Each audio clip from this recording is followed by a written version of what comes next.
Hello friend, good morning. তোমরা কেমন আছো? আশা করি তোমরা অনেক অনেক ভালো আছো। আমিও ঘুম থেকে উঠে ফ্রেশ হয়ে চলে এলাম বেলকনিতে। তো বেলকনিতে এসে দেখছি পুরো হালকা হালকা বৃষ্টি পড়ছে আর ওয়েদারটা ছিল খুব সুন্দর। তো হালকা হালকা ঠান্ডাও ছিল, সকালের দিকে ঠান্ডা লাগছিল।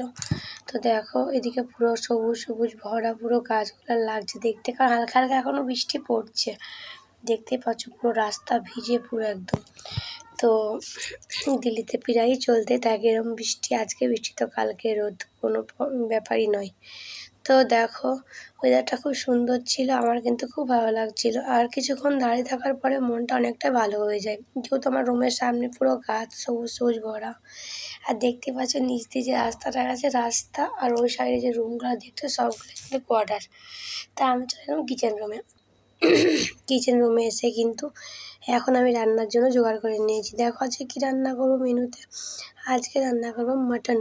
আর মাটন রান্নাটা কীভাবে করবো তোমাদেরকে অবশ্যই দেখাবো, কিন্তু তার আগে এটা বলে নিই। আমি এদিকে দেখো ডিম সিদ্ধ ছেলের জন্য করে নিয়েছি আর ভাতটা বসিয়ে দিয়েছি।